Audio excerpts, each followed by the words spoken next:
वो संयोग दोबारा नहीं बनेगा, इसलिए कल के लिए मत छोड़िए।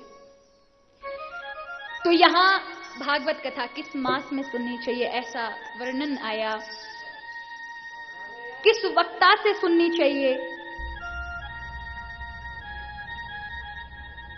कैसा वक्ता होना चाहिए। वैष्णवो विप्रो वेद शास्त्र विशुद्धीकृतः, दृष्टांत कुशलो धीरो वक्ता कार्यो अति निष्प्रह। वैष्णव हो, ब्राह्मण हो, वेद शास्त्र विशुद्धीकृतः, वेद शास्त्रों को जानने वाला हो, पुराणों को जानने वाला हो, दृष्टांत कुशलो, दृष्टांत के द्वारा आपको समझाए। वक्ता कार्यो अति निष्प्रह, निष्प्रही भाव का होना चाहिए, कुछ आपसे लेन देन की इच्छा ना रखता हो, लोभ से वो कथा ना कह रहा हो कि अत्यधिक पैसे जुड़ जाएं तो ही कथा में आनंद है, तो फिर कथा सार्थक नहीं होती। श्रोता कैसा होना चाहिए, श्रोता की भी 3 कैटेगरी बताए, 3 स्तर बताए गए महाराज कि भैया एक तो श्रोता होते हैं जो जबरदस्ती लाए जाते हैं, है ना, उनका मन नहीं होता पर जबरदस्ती खींच खांची ले, चलो चलो हमारे साथ, चलो चलो, वो। और दूसरे श्रोता होते जो प्रभाव में आकर, अब यह सामने वालों जाओ और हम नहीं जाएंगे तो क्या होगा। और कुछ श्रोता है जो गंभीर भाव से केवल और केवल प्रभु के लिए आते हैं, केवल और केवल भागवत की शरण में आश्रय लेने आते हैं। श्रोता को भी चाहिए वक्ता जो बोले, याद रखिए वक्ता जो अनुभव करता है उसका 25% ही बोल पाता है, और श्रोता जब सुनता है तो वो वक्ता की पूरी बात नहीं सुनेगा, उसका 25% ही ग्रहण करेगा। अगर सारे ही ग्रहण कर लोगे तो दोबारा हमें कौन बुलाएगा। और श्रोता जितना सुनता उसका 25% ही वो अपने जीवन में अनुभव में उतार पाता है। तो कहा कि वक्ता जो बोले, अगर व्यर्थ की बातें हैं तो आप उसको ग्रहण ना करें, लेकिन जो आपको सूत्र समझ में आते हैं और जो अत्यधिक आवश्यक हैं उन्हें आप ग्रहण करें, उन्हें अपने जीवन में धारण करें। इस तरह महात्म्य की चर्चा की गई। भोजन कैसा करना चाहिए, कहा भैया फलार रहकर करो। बोले महाराज फलार रह के करें और यहाँ रसगुल्ले मलाई की और रबड़ी की याद आए तो कथा में मन नहीं लगेगा। बोले भैया ठीक है, एक समय भोजन करो। बोले एक समय की बात कर रहे हो महाराज, अगर हमने भोजन कर लिया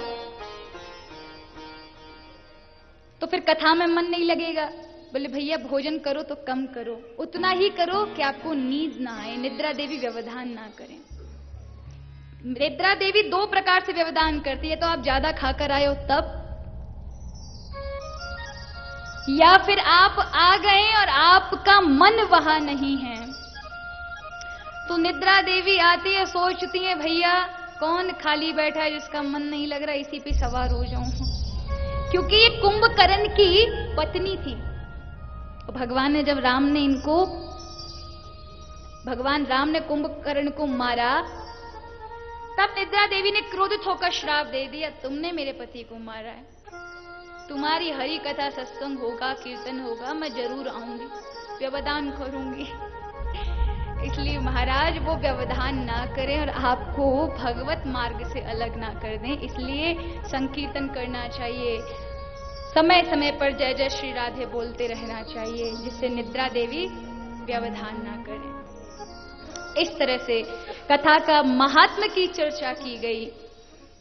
और अब भागवत कथा का प्रथम स्कंद का आरंभ है। आइए सभी प्रेम से भाव से, क्योंकि अब आप भागवत कथा में प्रवेश कर रहे हैं, तो सभी इन श्लोकों का ध्यान करते हुए मेरे साथ गुनगुनाएंगे। अगर नहीं आते तो केवल मन से ध्यान करेंगे। व्यासोवाचः जन्माद्यस्य यतोऽन्वयादितरतः चारिथे स्वविज्ञस्वराट् तेन ब्रह्म हृदायते मुहयन्ति यत्सूर्यः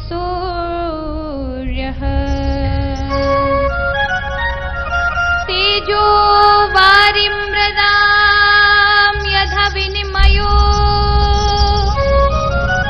यत्र तिसर्गो अमृषा धाम्ना स्वेन सदा निरस्तकुहकम् सत्यं परं धीमहि निगमकल्पतरोर्गलितं फलं सुखमुखादयं रद्रवसयुतं पिबतं भागवतं रस्यमालयम् मुहुर्वो रसिका भुवि भावुकः जन्माद्यस्य यतो अन्वयादितरतः जन्माद्यस्य जन्म से लेके अंत तक जो परमात्मा सदैव साथ रहते हैं, जिनके बिना अन्वयादितरतः आपका जीवन शून्य विहीन है। जब तक वो चेतन है तभी आप चेतनता के रूप में घूम फिर रहे हैं, वो हटे नहीं। बोले आप किसकी वंदना करें? ब्रह्मा की? बोले नहीं, ब्रह्मा की नहीं, जिन्होंने स्वयं ब्रह्मा को उत्पन्न करके, जिन ब्रह्मा को ज्ञान नहीं हो रहा था वेदों का, तो हृदय में बैठ करके वेदों का ज्ञान कराया। ब्रह्म हृदय आदि कवये, ऐसे स्वराट प्रकाशमान ब्रह्म को की हम वंदना करते हैं। किसकी वंदना की? सत्य की वंदना की, जो सत्य स्वरूप है। देखो महाराज व्यास जी को पता था, सूत जी महाराज से ये कथा सुना रहे, लेकिन व्यास जी त्रिकालदर्शी थे, उनको पता था कि आने वाला समय ऐसा होगा। आज जो जो चीजें भागवत आदि महान पुराणों में लिखी गई हैं, वो चीजें आज यथावत सत्य प्रतीत होती हैं। जैसा जैसा आचरण बताया, ऐसे ऐसे मनुष्य होंगे, ऐसे ऐसे कपटी स्वभाव के होंगे, धर्म गुरुओं में भी ऐसा स्वभाव होगा, ब्राह्मणों के अंदर ऐसा स्वभाव, ऐसी वृत्ति आ जाएगी। ये सब पहले से है। लोगों के कद छोटे हो जाएंगे, आयु बहुत कम हो जाएगी, और हो नहीं रहा। आज से 100-150 साल पहले के देखो, लोग 120, 130 बरस जीते थे। 10 के पार तो होते ही होते थे, 110, 105। अब कितनी रह गई आपकी आयु? 60, 80, 90।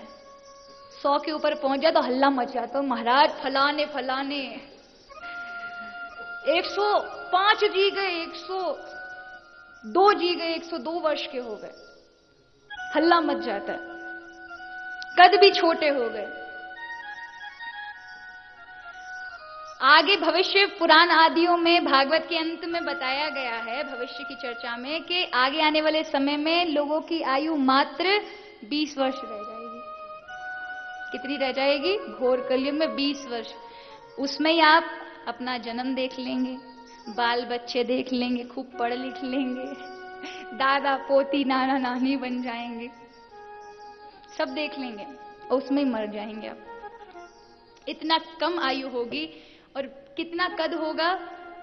बोले भैया बहुत छोटे हो जाएंगे आप, 1-2 फुट के रहेंगे। जब घोर कलयुग आएगा, आपकी 20 वर्ष की आयु रहेगी। और ये बात बिल्कुल सत्य होगी, आप देख लेना। आने वाले समय में जिस तरह से लोगों की, अब देखिए कद कितने छोटे छोटे रह गए। पहले लोगों के 150-200 वर्ष का देखो महाराज, 6, 6.5, 7-7 फुट के। अब तो महाराज 5 फुट, 6 फुट, 6.5 फुट कोई मुश्किल से मिलता है। हमारे बिमल जी आगे से आगे दिखते हैं, कहां गए? बिमल भैया कहाँ हैं? हाँ बिमल भैया खड़े हो जाइए आप। देखो सबसे लंबे हैं हमारे उसमें। जब खड़े हो जाते हैं तो अलग से ही नजर आते हैं, अलग से आप देख सकते हो कि बिमल भैया जा रहे हैं। तो पहले ऐसी लंबाई हुआ करती थी, इससे भी बड़े बड़े, लेकिन आज हमारे कद छोटे रह गए, और आने वाले समय में और भी छोटे हो जाएंगे। किसी ने बहुत सुंदर बात कही, किसी ने बड़ी सुंदर कविता लिखी है। मैं 2 शब्द आपको बताना चाहूंगी क्योंकि मुझे बड़ी अच्छी लगती है कि 21वीं सदी में कुछ बातें चीजों में और कुछ चीज बातों में आप ढूंढते रह जाएंगे। जब 21वीं सदी आएगी, और अब क्या चल रहा है, 21वीं सदी चल रही है, तो कहा भैया कुछ जब समय आएगा 21वीं सदी का, तो आप कुछ चीजें बातों में और कुछ बात चीजों में ढूंढते रह जाएंगे, ढूंढते रह जाएंगे। क्या क्या चीज ढूंढते रह जाएंगे जो आपको नहीं मिलेगी आज के युग में और आने वाले कल में?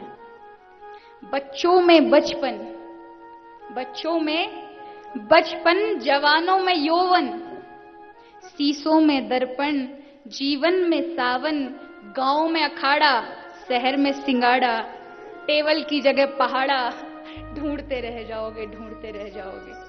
आजकल बच्चों को बोलो पहाड़ा आता है, उन्हें याद ही नहीं, उन्हें तो टेबल सिखाई गई है, 2 1 जा 2, 2 2 जा 4। और क्या क्या देखने को नहीं मिलेगा?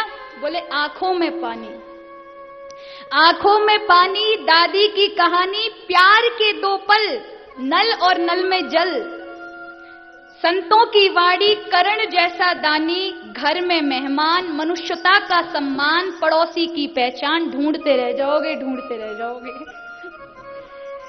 और क्या क्या नहीं मिलेगा? बोले भैया भरत सा भाई, लक्ष्मण सा अनुयायी, चूड़ी भरी कलाई, शादी में सहनाई, सच में सच्चाई, मंच पर कविताई, गरीब की खोली, आंगन में रंगोली, परोपकारी बंदे, अर्थी को कंधे। ढूंढते रह जाओगे, ढूंढते रह जाओगे। अभी और भी है। गाता हुआ गांव, पनघट की छांव, चहकते हुए पंछी, नृत्य करते हुए मोर। ये केवल हमारे आश्रम में देखने को मिलेगा और कहीं नहीं मिलने वाला। मेहमान की आस, छाछ का गिलास कहाँ मिलता है महाराज? अब छाछ आप गए जमाने वो जब मिलता था। मेहमान की आस, छाछ का गिलास, चहकता हुआ पनघट, लंबा सा घूंघट, लज्जा से थर थराते होठ, पहलवान का लंगोट। ढूंढते रह जाओगे, ढूंढते रह जाओगे। जब 21वीं सदी में आओगे तो कुछ चीजें बातों में और कुछ बातें चीजों में ढूंढते रह जाओगे, ढूंढते रह जाओगे। और क्या क्या नहीं मिलेगा? एक और लाइन है, आपस में प्यार, आपस में प्यार भरा पूरा परिवार। जो पहले एक सामूहिकता में रहते थे, दादी दादा, ताऊ ताई, चाचा चाची, वो सब आपको एक एक 2 2 बच्चों वाले परिवार मिलेंगे, अलग अलग। न्यूक्लियर फैमिली जिसको कहते हैं, अलग अलग, जो 2 2 4 4 वाले भरे पूरे परिवार आपको दिखेंगे नहीं। आपस में प्यार भरा पूरा परिवार, कल में आज और संगीत में रियाज, सड़क के किनारे प्याऊ और संबोधन में ताऊ। पहले बोलते थे ना किसी को प्यार से, अरे ताऊ इधर आओ, अरे ताऊ उधर जाओ, बड़ा खुश होता था आदमी, वाह मुझे इतना बड़ा सम्मान दिया, ताऊ कह दिया। अब कह दो तो महाराज हमें बूढ़ा समझ रखा है क्या? ऐसा बोल देते, आप अंकल जी नहीं बोल सकते उनको। तो सड़क के किनारे प्याऊ, संबोधन में ताऊ। और क्या नहीं मिलेगा? बोले 2 रुपए उधार और नेता ईमानदार। ढूंढते रह जाओगे, ढूंढते रह जाओगे। जब 21वीं सदी में आओगे तो कुछ बातें चीजों में और कुछ चीज बातों में ढूंढते रह जाओगे, ढूंढते रह जाओगे। तो ये सब चीजें पहले से ही लिखी जा चुकी हैं कि ऐसा कलयुग आएगा। लेकिन आज का दौर बदल रहा है, उस दौर के साथ आप बदलिए, कोई बात नहीं है, लेकिन आपका स्वभाव नहीं बदलना चाहिए, आपकी संस्कृति नहीं बदलनी चाहिए। आज के भाई बहन आप कुछ भी पहनिए, क्योंकि आप उस जीवन में, आज के जिस जीवन में मैं हूं, जिस कल्चर में मैं हूं, आप हैं, वहां परिवर्तन है।